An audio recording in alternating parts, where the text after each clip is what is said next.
ನಮಸ್ತೆ. ನನ್ನ ಹೆಸರು ಶಿವಪ್ರಸಾದ್, ಮಾಜಿ ಸೈನಿಕ, ಅಬ್ಬನಕುಪ್ಪೆ ಗ್ರಾಮ, ಬಿಡದಿ ಹೋಬಳಿ, ರಾಮನಗರ ಜಿಲ್ಲೆ. ನನ್ನ ತಂದೆ ಹೆಸರು ಚಿಕ್ಕಗುಡ್ಡಯ್ಯ. ನನ್ನ ಎಜುಕೇಷನ್ 1ನೇ ಕ್ಲಾಸಿಂದ 4ನೇ ಕ್ಲಾಸ್ವರೆಗೂ ಅಬ್ಬನಕುಪ್ಪೆ ಗ್ರಾಮದಲ್ಲೇ ಸರ್ಕಾರಿ ಸ್ಕೂಲ್ನಲ್ಲೇ ಮುಗೀತು. ನಂತರ ನಮ್ಮ ಅಕ್ಕ ಭಾವ ಎಲ್ಲ ಬೆಂಗಳೂರಲ್ಲಿದ್ದರು, ನಾಗಸಂದ್ರ. ಅಲ್ಲಿ 5 ಮತ್ತು 6ನೇ ತರಗತಿ ಕಮಲಾ ನೆಹರು ಸ್ಕೂಲ್ನಲ್ಲಿ ನಾನು ವ್ಯಾಸಂಗ ಮಾಡಿ ನನ್ನ 5 ಮತ್ತು 6ನೇ ತರಗತಿಯನ್ನು ಮುಗಿಸ್ತೀನಿ.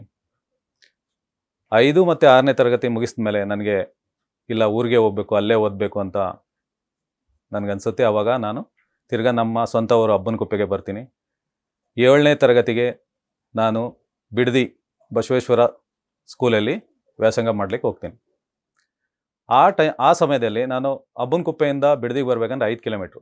ನಮ್ದು ಹೆಂಗೆ ಅಂದರೆ ನಡ್ಕೊಂಬರ್ಬೇಕು, ಬಸ್ ಇರಲಿಲ್ಲ. ಬೆಳಗ್ಗೆ 6 ಗಂಟೆಗೆ ಬಸ್ ಇತ್ತು ಅಂದರೆ ಇನ್ನು ಸಾಯಂಕಾಲ ಗಂಟೆ ಬಸ್ ಇಲ್ಲ. ತಿರ್ಗಿ ಸಾಯಂಕಾಲ 6 ಗಂಟೆಗೆ ಸ್ಟಾರ್ಟು ರಿಟರ್ನ್ ಹೋಗೋದಕ್ಕೆ. ಆವಾಗ ನಾವು ನಡ್ಕೊಂಡೇ ಬರೀವಿ. ನಮ್ಮ ಸ್ಕೂಲ್ ಹುಡುಗರೆಲ್ಲ ನಡ್ಕೊಂಡು ಡೈಲಿ ಬರೋದು. ನಮ್ದು ಅವಾಗ ತೋಟದಲ್ಲಿ ಕಾಕಡ ಹೂವು ಕೇಳಿರಬೇಕು, ಕಾಕಡ ಹೂವು ಬೆಳೀತಾ ಇದ್ವಿ. ಕಾಕಡ ಹೂವು ಬಿಡಿಸೋದು, ಬೆಳಗ್ಗೆ 6 ಗಂಟೆಗೆ ಹೋಗೋದು, ಕಾಕಡ ಹೂವು ಬಿಡಿಸೋದು, ತಿರ್ಗಿ ಅಲ್ಲಿಂದ 1 ಅವರು ಕಾಕಡ ಹೂವು ಬಿಡಿಸ್ಬಿಟ್ಟು ನಡ್ಕೊಂಡು ಬರಬೇಕಿತ್ತು.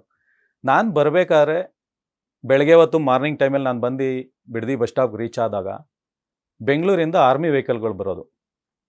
ರಾಮನಗರದಲ್ಲಿ ಅವರು ಪ್ರಾಕ್ಟೀಸ್ ಮಾಡೋಕ್ಕೆ ಬರೋರು, ಡೈಲಿ MEG ಸೆಂಟ್ರಿಂದ ಬರೋರು. ನನಗೆ ಅವಾಗ ಗೊತ್ತಿರಲಿಲ್ಲ ಇದು MEG ಸೆಂಟ್ರು ಏನು, ಆರ್ಮಿ ಬಗ್ಗೆನೇ ಗೊತ್ತಿರಲಿಲ್ಲ. ಆದರೆ ಆ ಡ್ರೆಸ್ಸು ಅಟ್ರಾಕ್ಷನ್ ಮಾಡ್ತಾಯಿತ್ತು, ಇಷ್ಟ ಆಗೋದು. ಯಾರೇ ನೋಡಿದ್ರು ಆರ್ಮಿ ಡ್ರೆಸ್ಸಲ್ಲಿ ಹೋಗ್ತಾಯಿದ್ರೆ ಇಷ್ಟ ಆಗುತ್ತೆ. ನನಗೆ ಅದೊಂದು ಸ್ಟಾರ್ಟಿಂಗ್ ನನ್ನ ಆರ್ಮಿಗೆ ಜಾಯ್ನ್ ಆಗೋದಕ್ಕೆ ಒಂದು ಮೊಳಕೆ ಹೊಡೆದಂಗೆ ನನ್ನ ಜೀವನದಲ್ಲಿ.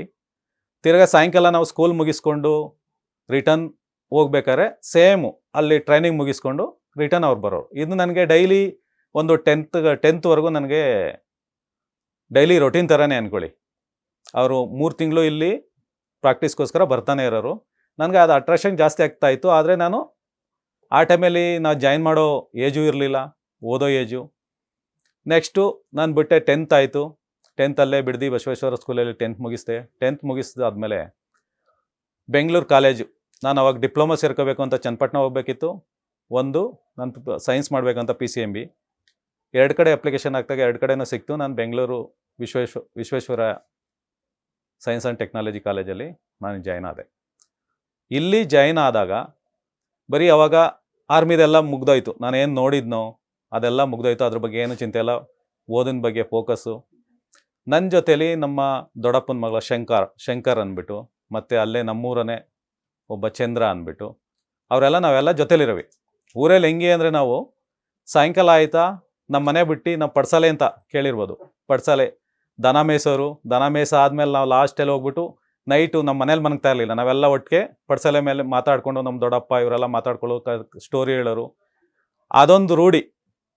ಆದರೆ ಅವರು PUC ನಾನು ಫಸ್ಟ್ ಇಯರ್ PUC ಹೋದಾಗ ನನಗೂ ಇದ್ರ ಬಗ್ಗೆ ಹೆಂಗೆ ಜಾಯ್ನ್ ಆಗಬೇಕು ಮತ್ತು ಆರ್ಮಿದೆಲ್ಲ ನಾನು ಆವಾಗ 7th ಸ್ಟ್ಯಾಂಡರ್ಡಲ್ಲಿ ಮತ್ತು 10th ಒಳಗಡೆ ಏನು ನಾನು ನೋಡಿದ್ನೋ ಅದನ್ನೆಲ್ಲ ಮರ್ತುಬಿಟ್ಟಿದೆ. ತಿರ್ಗಾ ಹೆಂಗೆ ಜಾಯ್ನ್ ಆಗಬೇಕು, ಆ ಪ್ರೋಸೆಸ್ ಎಲ್ಲ ಏನು ಅನ್ನೋದು ನನಗಿನ್ನೂ ಗೊತ್ತಿರಲಿಲ್ಲ.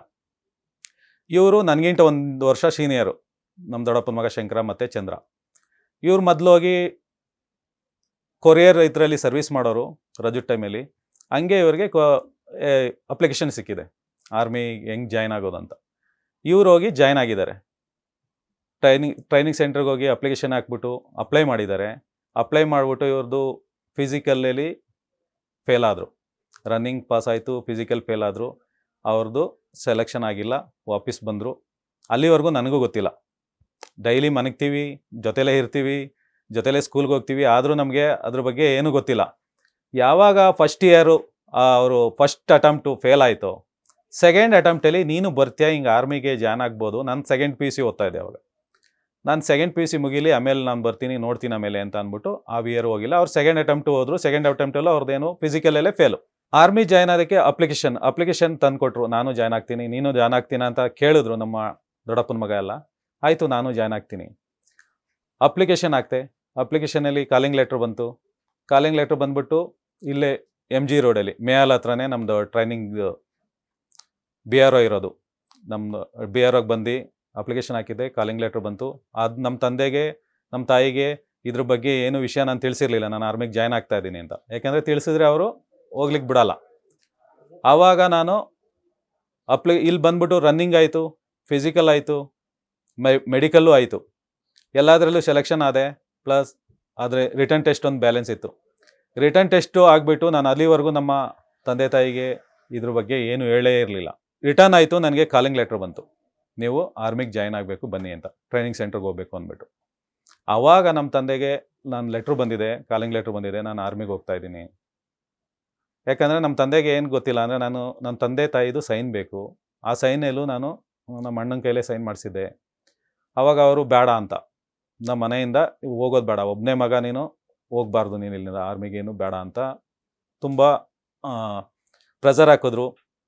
ಆದರೂ ನನ್ನ ಮನಸ್ಸಿನಲ್ಲಿ ಇತ್ತು ನಾನು 7ನೇ ಕ್ಲಾಸಿಂದ ನಾನು ಏನು ನೋಡ್ಕೊಂಬತ್ತಿದ್ನೋ ಅವಾಗಿಂದ ನನ್ನ ಮನಸ್ಸಿನಲ್ಲಿತ್ತು ನಾನು ಜಾಯ್ನ್ ಆಗಲೇಬೇಕು ಅಂತ. ಅದೊಂದು ಮೈಂಡ್ ಸೆಟ್ಟಲ್ಲಿತ್ತು. ಇಲ್ಲ ನಾನು ಹೋಗ್ತೀನಿ. ಕೊನೆಗೆ ಅವರು ನಂಗೆ ಕಾಲಿಂಗ್ ಲೆಟ್ರ್ ಆಗ್ಬೇಕಾದ್ರೆ ಅವ್ರಿಗೆ ಇಚ್ಛೆ ಇಲ್ಲ, ರೈಲ್ವೆ ಸ್ಟೇಷನ್ಗೆ ಬಂದರು. ರೈಲ್ವೆ ಸ್ಟೇಷನ್ಗೆ ಬಂದು ನಿಂಗೆ ಕಾಲು ಇಟ್ಕೋತೀನಿ ಹೋಗ್ಬೇಡ ಅಂದರು. ಆ ಟೈಮಲ್ಲೂ ಇಲ್ಲ, ನಂದು ಒಂದೇ ಏಮ್ ಇದ್ದಿದ್ದು ನಾನು ಆರ್ಮಿಗೆ ಜಾಯ್ನ್ ಆಗಲೇಬೇಕು ಅಂತ. ಆರ್ಮಿಗೆ ಜಾಯ್ನ್ ಆದೆ. ನಂದು ಫಸ್ಟು ಟ್ರೈನಿಂಗ್ ಸೆಂಟ್ರ್ ಆರ್ಟ್ಲರಿ. ನಮ್ಮದು ಸೋಲ್ಜರ್ ಜಿ ಡಿಲಿ ನಮ್ಮದು ಸೆಲೆಕ್ಷನ್ ಆದರೆ ನಾನು ಸೋಲ್ಜರ್ ಜಿ ಡಿಯಿಂದನೇ ಹೋಗ್ತೀನಿ ಸೆಂಟ್ರಿಗೆ ಹೋಗೋವರೆಗೂ. ಸೆಂಟ್ರಿಗೆ ಹೋದ್ಮೇಲೆ ತಿರ್ಗಿ ಅಲ್ಲೊಂದು ರಿಟರ್ನ್ ಟೆಸ್ಟ್ ಆಗುತ್ತೆ. ನಾನು ಫಸ್ಟು ಪೋಸ್ಟಿಂಗು ಸೆಂಟ್ರಿಗೆ ಬಂದಿದ್ದು ಹೈದ್ರಾಬಾದು. ನಮ್ಮದು ಆರ್ಟ್ಲರಿದು 2 ಸೆಂಟ್ರ್ ಇದೆ, ಒಂದು ನಾಸಿಕಲ್ಲಿದೆ, ಒಂದು ಹೈದ್ರಾಬಾದಲ್ಲಿದೆ. ಹೈದ್ರಾಬಾದ್ಗೆ ಹೋದಾದ್ಮೇಲೆ ಅಲ್ಲಿ ನಮ್ಮದು RR ಸೆಕ್ಷನ್ ಅಂತ ಇರುತ್ತೆ. RR ಸೆಕ್ಷನಲ್ಲಿ ಅಲ್ಲಿ ಉಳಿಸ್ತಾರೆ. ಅಲ್ಲಿ ಉಳಿಸಾದ್ಮೇಲೆ ನಾರ್ಮಲ್ PT ಟ್ರೈನಿಂಗ್ ಇದೆಲ್ಲ ನಡೀತಾ ಇರ್ತದೆ. ಆಮೇಲೆ ಅಲ್ಲಿಂದ ಒಂದು ಎಕ್ಸಾಮ್ ಕೊಡ್ತಾರೆ. ಅಲ್ಲೇನಕ್ಕೆ ಎಕ್ಸಾಮ್ ಕೊಡ್ತಾರೆ ಅಂದರೆ, ಆರ್ಟಿಲರಿಲಿ 4-5 ಟ್ರೇಡ್ಗಳಿದೆ. ಒಂದು GD ಅಂತ ಇರುತ್ತೆ, ಅವರು ಗನ್ ಬಗ್ಗೆನೇ ಅವ್ರದ್ದು ಕೆಲಸ, ಗನ್ ಬಗ್ಗೆನೇ ತಿಳ್ಕೊಬೇಕು, ಫೈರಿಂಗ್ ಬಗ್ಗೆನೇ ತಿಳ್ಕೊಬೇಕು. ಗನ್ ಅಂದರೆ ನಾರ್ಮಲ್ ಗನ್ ಅಲ್ಲ, ನಮ್ದು ಆ್ಯಕ್ಚುಲಿ ಗನ್ ಇದು ಆರ್ಟ್ಲರಿ ಗನ್ ಇದ್ದಿದ್ದು 8 ಟನ್ ಗನ್ನೇ ಇರುತ್ತೆ. ಅದರಲ್ಲೊಂದು ಬುಲೆಟ್ ಬಂದು 33.4 kg ಬುಲೆಟೇ ಇರುತ್ತೆ. ಅದರಿಂದ ಪ್ರತಿಯೊಂದಕ್ಕೂ ಬೇರೆ ಬೇರೆ ಟ್ರೇಡ್ ಇರುತ್ತೆ. ಗನ್ನರ್ ಬಂದು ಗನ್ ಬಗ್ಗೆನೇ ತಿಳ್ಕೊತಾರೆ. ಅವ್ರ ಗನ್ನಲ್ಲೇ ವರ್ಕು, ಏನು ಡಾಟಾ ಕೊಡ್ತಾರೋ ಅದ್ರ ಮೇಲೆ ಡಾಟಾ ಹಾಕಬೇಕು, ವರ್ಕೌಟ್ ಮಾಡಬೇಕು. ನೆಕ್ಸ್ಟು ಟೆಕ್ನಿಕಲ್ ಅಸ್ಟೆಂಟ್ ಬಂದು ನನಗೆ ನಂದ ಟ್ರೇಡ್ ಸಿಕ್ಕಿದ್ದು ಟೆಕ್ನಿಕಲ್ ಅಸ್ಟೆಂಟು. ಮತ್ತು ಆಪ್ರೇಟರ್ ಅಂತ ಇರುತ್ತೆ. ಆಪ್ರೇಟರ್ ಅಂದರೆ ಒಂದು ಜಾಗದಿಂದ ಇನ್ನೊಂದು ಜಾಗದಿಂದ ಮೆಸೇಜ್ ಕನ್ವೆ ಮಾಡೋದಕ್ಕೆ. ಮತ್ತು ಫೈರ್ ಆರ್ಡರ್ ಟೈಮಲ್ಲಿ ಗನ್ ಟು ಕಮಾಂಡ್ ಪೋಸ್ಟ್ ಅಂತ ಇರುತ್ತೆ, ಅದಕ್ಕೆ ಫೈರ್ ಆರ್ಡ್ರು ಲೈನ್ ಇರುತ್ತೆ, ಇಂಟರ್ ಕನೆಕ್ಟ್ ಲೈನ್ ಇರುತ್ತೆ. ಅದರಿಂದ ಆಪ್ರೇಟಿಂಗ್ ಕೆಲಸ ಏನಿರುತ್ತೋ ಅವ್ರು ಆಪ್ರೇಟಿಂಗ್ ಕೆಲಸ ಮಾಡ್ತಾರೆ. ಮತ್ತು ಸರ್ವೆ ಡಿಪಾರ್ಟ್ಮೆಂಟ್ ಅಂತ ಇರುತ್ತೆ. ಸರ್ವೆ ಡಿಪಾರ್ಟ್ಮೆಂಟ್ ಅಂತ ಅಂದರೆ ಅವ್ರಿಗೆ ಅದ್ರ ಬಗ್ಗೆನೇ ಟ್ರೈನಿಂಗ್ ಕೊಟ್ಟಿರ್ತಾರೆ. ಸರ್ವೆ ಒಂದು ಜಾಗದಿಂದ ಇನ್ನೊಂದು ಜಾಗಕ್ಕೆ ಹೋಗ್ತೀವಿ, ಬರೀ ಮ್ಯಾಪಲ್ಲೇ ಸರ್ವೆ ಮಾಡ್ಕೊಂಡು ಹೋಗಬೇಕು, ಮತ್ತು ಅಲ್ಲಿಂದ ಪೊಸಿಷನ್ ಗ್ರಿಡ್ ರಿಫರೆನ್ಸ್ ತೆಗಿಬೇಕು. ಇದೆಲ್ಲ ಟ್ರೈನಿಂಗ್ ಸೆಂಟ್ರಲ್ಲಿ ಇರುತ್ತೆ. ಟ್ರೈನಿಂಗ್ ಸೆಂಟ್ರಿಗೆ ಹೋದ ತಕ್ಷಣ ಇಷ್ಟೊಂದು ಟ್ರೇಡು ಅಲ್ಲಿ ನಾವು ಒಟ್ಟಿಗೆ ಹೋಗಿರ್ತೀವಿ. ಇಲ್ಲಿಂದ BRO ಇಂದ, ಬೆಂಗಳೂರು BRO ಇಂದ ಒಟ್ಟಿಗೆ ನಮ್ಮ ಆರ್ಟರಿ ಟ್ರೈನಿಂಗ್ ಸೆಂಟ್ರಿಗೆ ಹೋದ್ಮೇಲೆ ಅಲ್ಲಿ ನಮ್ಮ ಎಬಿಲಿಟಿ ಮತ್ತು ನಮ್ಮ ಎಕ್ಸಾಮ್ ಕೊಡ್ತಾರೆ. ಎಕ್ಸಾಮ್ ಮೇಲೆ ಎಬಿಲಿಟಿ ಮೇಲೆ ನಮಗೆ ಟ್ರೇಡ್ ವೈಸ್ ಡಿಸ್ಟ್ರಿಬ್ಯೂಟ್ ಮಾಡ್ತಾರೆ. ಇವ್ರು ಈ ಟ್ರೇಡ್ಗೆ ಹೋಗಲಿ, ಇವ್ರು ಈ ಟ್ರೇಡ್ಗೆ ಹೋಗಲಿ ಅಂದ್ಬಿಟ್ಟು. ನನಗೆ ಸಿಕ್ಕಿದ್ದು TA ಟೆಕ್ನಿಕಲ್ ಅಸ್ಟೆಂಟ್. ನಮ್ದು ಬಂದ್ಬಿಟ್ಟು ಹೈದ್ರಾಬಾದಲ್ಲಿ. ನೀವು ಗೋಲ್ಕೊಂಡ ಕೇಳಿರ್ಬೋದು. ಗೋಲ್ಕೊಂಡ ಹೆಂಗೆ ಅಂದರೆ, ಗೋಲ್ಕೊಂಡ ಸುತ್ತ ಆವರಿಸ್ಕೊಂಡ್ಬಿಟ್ಟಿದೆ ನಮ್ಮ ಟ್ರೈನಿಂಗ್ ಸೆಂಟ್ರು. ಸೆಂಟ್ರಲ್ ಗೋಲ್ಕೊಂಡ ಇದೆ, ಟೂರಿಸ್ಟ್ ಪ್ಲೇಸ್ ಬರುತ್ತಾರೆ. ಆರ್ಮಿ ಏರಿಯಾ ಟ್ರೈನಿಂಗ್ ಸೆಂಟ್ರಲಿಂದನೇ ಗೋಲ್ಕೊಂಡಗೂ ಟೂರಿಸ್ಟವರೆಲ್ಲ ಹೋಗ್ತಾ ಇರ್ತಾರೆ. ಈವನ್ ನಾವು ಬೇಸಿಕ್ ಟ್ರೈನಿಂಗ್ ಬಂದು ನಮ್ಮದು 6 ಮಂತ್ ಇರುತ್ತೆ. 6 ಮಂತ್ ಬೇಸಿಕ್ ಟ್ರೈನಿಂಗ್. ನಮಗೇನು ಮೇಜರ್ ನಮ್ದೇನು ಟ್ರೇಡ್ ಕೊಟ್ಟಿರ್ತಾರೆ ಅದ್ರ ಬಗ್ಗೆ ಇರಲ್ಲ. ಬೇಸಿಕ್ ಬಂದು ಬರೀ ರೈಫಲ್ ಫೈರಿಂಗ್, ಮತ್ತು ಅಸಾಲ್ಟ್ ಫೈರಿಂಗ್, ಮತ್ತು ಕ್ರಾಸ್ ಕಂಟ್ರಿ, ಮತ್ತು ರೋಡ್ ಮಾರ್ಚ್, ಇದ್ರ ಬಗ್ಗೆನೇ ಇರುತ್ತೆ ಬೇಸಿಕ್. ಒಂದು ಗ್ರೌಂಡಿಂದ ಡಿಸಿಪ್ಲಿನ್ ಹೆಂಗೆ ಅಂದರೆ, ಒಂದು ಡ್ರಿಲ್ ಇರುತ್ತೆ. ಡ್ರಿಲ್ಗೆ ಹೋಗ್ತೀವಿ ಅಂದರೆ 40 ಮಿನಿಟ್ ಡ್ರಿಲ್ಗೆ ಹೋಗ್ತೀವಿ ಅಂದರೆ ಇನ್ನು 10 ಮಿನಿಟ್ಸ್ ಸಿಗುತ್ತೆ. ಆ ಗ್ರೌಂಡಿಂದ ಇನ್ನೊಂದು ಗ್ರೌಂಡ್ ಹೋಗಿ ಬರೀ 10 ನಿಮಿಷದಲ್ಲಿ ಸೇಮ್ ಡ್ರೆಸ್ ಇರಲ್ಲ. ಡ್ರಿಲ್ಗೆ ಬೇರೆ ಡ್ರೆಸ್ ಇರುತ್ತೆ. ಇಮಿಡಿಯೇಟ್ ನಮ್ದೊಂದು ಪಿಟ್ಟು ಅಂತ ಇರುತ್ತೆ, ಪಿಟ್ಟು ಹಾಕ್ಕೊಂತೀವಿ. ಅದರಲ್ಲೆಲ್ಲ ನಮ್ಮ ಡ್ರೆಸ್ ಇರುತ್ತೆ. ನಮ್ಮದು ಇವತ್ತು ಬೆಳಗ್ಗೆಯಿಂದ ಸಾಯಂಕಾಲವರೆಗೂ ಏನು ಟ್ರೈನಿಂಗ್ ನಡೀತದೋ 40 ನಿಮಿಷ, 10 ನಿಮಿಷ ರೆಸ್ಟು, ಪ್ರತಿಯೊಂದಕ್ಕೂ ಬೇರೆ ಬೇರೆ ಡ್ರೆಸ್ಗಳಿರುತ್ತೆ. ಡ್ರಿಲ್ಗೆ ಹೋದಾಗ ಡ್ರಿಲ್ ಮುಗೀತಾ ವೆಪನ್ ಎಲ್ಲ ತಿರ್ಗಾ ತೊಗೊಂಡೋಗಿ ಅಲ್ಲೇ ಜಮಾ ಮಾಡಬೇಕು, ಡಿಪಾಸಿಟ್ ಮಾಡಬೇಕು. ತಿರ್ಗಾ ಇಮಿಡಿಯೇಟ್ 10 ನಿಮಿಷದಲ್ಲೇ ನಾವು ಡ್ರೆಸ್ ಚೇಂಜ್ ಮಾಡಬೇಕು. ನೆಕ್ಸ್ಟು ಬೇರೆ ಟ್ರೈನಿಂಗ್ ಸೆಂಟ್ರಿಗೆ ಹೋಗಬೇಕು. ಅಲ್ಲಿ ವೆಪನ್ ಟ್ರೈನಿಂಗ್ ಇರುತ್ತೆ ಅಂದರೆ WT. ನಾವು ರೈಫಲ್ ಇಟ್ಕೊಂಡು ನಾವು ಹೆಂಗೆ ಮೂವ್ ಮಾಡಬೇಕು, ಹೆಂಗೆ ಫೈರಿಂಗ್ ಮಾಡಬೇಕು, ಹೆಂಗೆ ನಾವು ಪ್ರೊಟೆಕ್ಟ್ ಮಾಡ್ಕೋಬೇಕು, ಇದೆಲ್ಲ ನಮ್ಗೆ ಬಂದು WTನಲ್ಲಿ ಕಲಿಸ್ಕೊಡ್ತಾರೆ. ಡ್ರಿಲ್ನಲ್ಲಿ ಡಿಸಿಪ್ಲಿನ್ ಹೆಂಗಿರಬೇಕು ಅಂತ ಕಲಿಸ್ಕೊಳ್ತಾರೆ. ಅದಾದಮೇಲೆ ನಮಗೆ ಎಜುಕೇಷನ್ ಇರುತ್ತೆ, ಎಜುಕೇಷನ್ ಕ್ಲಾಸ್ಗಳು ಇರುತ್ತೆ. ಎಜುಕೇಷನ್ ಕ್ಲಾಸಲ್ಲಿ ನಮ್ಮ ಆರ್ಮಿ ಬಗ್ಗೆ, ನಮ್ಮ ಯಾವ ಡಿಪಾರ್ಟ್ಮೆಂಟ್ಗೆ ಹೋಗಿದ್ದೀವಿ ಆ ಡಿಪಾರ್ಟ್ಮೆಂಟ್ ಬಗ್ಗೆ ನಮಗೆ ಹೆಚ್ಚಿನ ಮಾಹಿತಿ ಒದಗಿಸ್ಕೊಡ್ತಾರೆ. ಮತ್ತು ಅದ್ರ ಬಗ್ಗೆ ಎಕ್ಸಾಮು ಎಲ್ಲ ಇರುತ್ತೆ, ಟೆಸ್ಟ್ ಎಲ್ಲ ಇರುತ್ತೆ. ಇದಾದಮೇಲೆ ಪಿ ಟಿ ಇರುತ್ತೆ. ಮಾರ್ನಿಂಗ್ ಬಂದು ನಮ್ಮದು ಟ್ರೈನಿಂಗ್ ಸೆಂಟ್ರಲ್ಲಿ ಪಿ ಟಿ ಇದ್ದೇ ಇರುತ್ತೆ. P T 5 kilometre running. ನಾವು ರನ್ನಿಂಗ್ ಮಾಡ್ಬೇಕಾದ್ರೆ ನಮ್ಗೆ ಹಿಂಗೆ ಪಿ ಟಿ ಗ್ರೌಂಡಲ್ಲೂ ಮಾಡಿಸ್ತಾಯಿದ್ರು, ಪ್ಲಸ್ ಗೋಲ್ಕೊಂಡ ಹೋದರೆ ಗೋಲ್ಕೊಂಡಾಗ ನಡ್ಕೊಂಡು ಹೋಗ್ತಾ ಇರಲಿಲ್ಲ, ಎಲ್ಲ ಟೂರಿಸ್ಟ್ ನಡ್ಕೊಂಡು ಹೋಗ್ತಾ ಇದ್ದಾರೆ. ನಮ್ಮದೆಲ್ಲ ರನ್ನಿಂಗಲ್ಲೇ ಗೋಲ್ಕೊಂಡ ಟಾಪ್ಗೆ ಹೋಗಬೇಕು, ತಿರ್ಗಿ ರಿಟರ್ನ್ ಸೆಂಟ್ರಿಗೆ ಬರೋದಕ್ಕೆ 40 ಮಿನಿಟ್ಸ್ ಆಗಿರೋದು. ಪಿ ಟಿ ಆದಮೇಲೆ ತಿರ್ಗಾ ಟ್ರೈನಿಂಗ್ ಸೆಂಟ್ರು, ಟ್ರೈನಿಂಗ್ ನಮ್ಮ ಮಾಮೂಲಿ ಟ್ರೈನಿಂಗ್ ಸೆಂಟರ್. ನಮ್ಮಲ್ಲಿ ದಿನಚರಿ ಹೆಂಗಿರುತ್ತೆ ಅಂದರೆ, ನಾವಿಲ್ಲಿ ನಾರ್ಮಲಾಗಿ 6 ಗಂಟೆಗೆ ಎದ್ರೂ ನಮ್ಮದು ಟ್ರೈನಿಂಗ್ ಸೆಂಟ್ರಲ್ಲಿ 6 ಮಂತು ಯಾವ ಥರ ಕಷ್ಟ ಇರುತ್ತೆ ಅಂದರೆ, ನಾವು ಮನಗೋದೇ ರಾತ್ರಿ 12 ಗಂಟೆ 1 ಗಂಟೆ ಆಗುತ್ತೆ. ತಿರ್ಗಾ ಬೆಳಗ್ಗೆ ನಾವು 6 ಗಂಟೆಗೆ ನಾವು ಕಮೆನ್ಸ್ ಆಗಬೇಕು ನಮ್ಮ ಟ್ರೈನಿಂಗ್ ಫೀಲ್ಡ್ಗೆ. ಅಂದರೆ ಅಲ್ಲೊಂದು 5,000 10,000 ಜನ ಅಷ್ಟು ರಿಕ್ರೂಟ್ಗಳಿರ್ತಾರೆ. ಆ ರಿಕ್ರೂಟ್ಗೆಲ್ಲ ರೆಡಿ ಆಗಬೇಕಾದ್ರೆ ಒಂದು ಮಿನಿಮಮ್ಮು ಬೆಳಗ್ಗೆ ನಮ್ಮ ದಿನಚರಿ ಮುಗಿಸೋಕ್ಕೆ ಮಿನಿಮಮ್ ಒಂದೇ ಜಾಗದಲ್ಲಿ ಇರುತ್ತೆ, ನಮ್ಮ ಮನೆ ಥರ ಇರಲ್ಲ.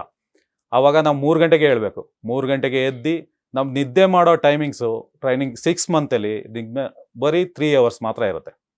3 ಅವರ್ಸ್ ಬಿಟ್ಟರೆ ಇನ್ನು ನಿದ್ದೆನೇ ಇಲ್ಲ.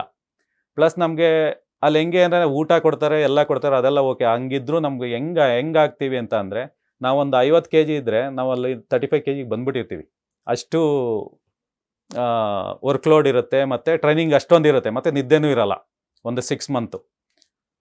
ಆ ಟೈಮಲ್ಲಿ ನಮಗೆ ಸ್ಟಾರ್ಟಿಂಗ್ ನಮ್ಗೆ ಕೊಡ್ತಾಯಿದ್ರು. ನಾನು ಜಾಯಿನ್ ಆದಾಗ ನನಗೆ ಸ್ಯಾಲ್ರಿ ಇದ್ದಿದ್ದು 730 rupees. 730ನಲ್ಲೂ ಅರ್ಧ ಪೇಮೆಂಟ್ ಕೊಡೋರು. ಆ ಪೇಮೆಂಟ್ ಕೊಡೋದು ನಾವು ಏನೇ ಊಟಕ್ಕೇನು ಪ್ರಾಬ್ಲಮ್ ಇಲ್ಲ. ಟ್ರೈನಿಂಗ್ ಸೆಂಟ್ರಲ್ಲಿ ಎಷ್ಟೇ ಊಟ ಕೊಟ್ಟರು ನಾವು ಹಣ್ಣು, ದ್ರಾಕ್ಷಿ ಇದೆಲ್ಲ ತಿನ್ಬೇಕಂದ್ರೆ ನಮ್ದು ಅದು 730 rupeesಲ್ಲೇ ನಮ್ದು ಅಲ್ಲೇ ಖಾಲಿ ಆಗ್ಬಿಡೋದು. ನಮ್ಮ ಟ್ರೈನಿಂಗ್ ಫೀಲ್ಡಲ್ಲಿ ಏನು ದುಡ್ಡು ಸಿಗ್ತದೋ ನಾವೆಲ್ಲೇ ತಿನ್ಕೊಂಬಿಟ್ಟಿರ್ತೀವಿ, ಯಾಕೆ ಮನೆಗೆ ಕಳಿಸೋದೇ ಇರೋದಿಲ್ಲ. 6 ತಿಂಗಳು ಟ್ರೈನಿಂಗ್ ಆದಮೇಲೆ ಆವಾಗ ನಮ್ಗೆ ಸ್ಟಾರ್ಟ್ ಆಗುತ್ತೆ. ನಮ್ಗೆ ಏನು ಟ್ರೇಡ್ ಅಲಾಟ್ ಮಾಡಿರ್ತಾರೆ. ನಂದು ಬಂದು ಟೆಕ್ನಿಕಲ್ ಅಸಿಸ್ಟೆಂಟು, ಹಂಗೆ ಸರ್ವೆ ಡಿಪಾರ್ಟ್ಮೆಂಟ್ ಇರುತ್ತೆ, ಗನ್ನರ್ ಇರ್ತಾರೆ, ಆಪ್ರೇಟರ್ ಇರ್ತಾರೆ. ಇವ್ರಿಗೆಲ್ಲ ಅವ್ರದ್ದೇ ಇಂಡಿವಿಜುವಲ್. ಆವಾಗ ಎಲ್ಲ ಒಟ್ಟಿಗೆ ಟ್ರೈನಿಂಗ್ ಮಾಡ್ತಾ ಇರ್ತೀವಿ. ಬೇಸಿಕ್ ಟ್ರೈನಿಂಗ್ ಆದಮೇಲೆ 1 ಮಂತ್ ಮನೆಗೆ ರಜಾ ಬರ್ತೀವಿ. 1 ಮಂತ್ ರಜಾ ಆದಮೇಲೆ ತಿರ್ಗಾ ಅಡ್ವಾನ್ಸ್ ಟ್ರೈನಿಂಗ್ ಸ್ಟಾರ್ಟ್. ಅಡ್ವಾನ್ಸ್ ಟ್ರೈನಿಂಗಲ್ಲಿ ನಮ್ಮದು ಪಕ್ಕ ನಾವು ಯಾವ ಟ್ರೇಡ್ ಸಿಕ್ಕಿರುತ್ತೋ ಆ ಟ್ರೇಡಿಂದ ನಾವು ಟ್ರೈನಿಂಗ್ ಮಾಡ್ತೀವಿ. ಅಡ್ವಾನ್ಸ್ ಟ್ರೈನಿಂಗಲ್ಲಿ ನಮ್ಮದು ಬಂದು PO9 130 mm ಗನ್ ನನಗೆ ಆರ್ಟ್ಲರಿಗೆ ಸೆಲೆಕ್ಷನ್ ಆಗಿದೆ. ಆರ್ಟ್ಲರಿಲಿ 105 mm ಇರುತ್ತೆ, 130 mm ಇರುತ್ತೆ, ಹೌಸರ್ ಇರುತ್ತೆ. ಇವೆಲ್ಲ ಗನ್ಗಳು, ಬುಫೋರ್ಸ್ ಇರುತ್ತೆ, ಇದೆಲ್ಲ ಆರ್ಟ್ಲರಿ ಬರುತ್ತೆ. ನನಗೆ ಆ ಟ್ರೈನಿಂಗ್ ಫೀಲ್ಡಲ್ಲಿ 130 mm ಗನ್ನು ಅದಕ್ಕೆಲ್ಲ ಸಪ್ರೇಟ್ ರೇಂಜ್ ಇರುತ್ತೆ. 105 ಎಲ್ಲ ಬಂದುಬಿಟ್ಟು 17 ಕಿಲೋಮೀಟರ್ ಲಾಂಗ್ ರೇಂಜ್ ಅಷ್ಟೇ. ಅಂದರೆ ಮೀಡಿಯಮ್ 4 ಕಿಲೋಮೀಟ್ರಿಂದನೂ ನೀವು ಫೈರ್ ಮಾಡ್ಬೋದು. 130 mm ಬಂದು 28 ಕಿಲೋಮೀಟ್ರ್ ಗಂಟ ನಾವು ಫೈರ್ ಮಾಡ್ಬೋದು. ಮಿನಿಮಮ್ ಬಂದು 4 ಕಿಲೋಮೀಟ್ರ್ ಗಂಟ ಫೈರ್ ಮಾಡ್ಬೋದು. ಹೌಸರ್ 12 ಕಿಲೋಮೀಟ್ರ್ ಬಿಲೋ ಫೈರ್ ಮಾಡುತ್ತೆ. ಬುಫೋರ್ಸ್ ಬಂದು 40 ಕಿಲೋಮೀಟ್ರ್ ಮೇಲೆ ನಾವು ಫೈರ್ ಮಾಡ್ಬೋದು.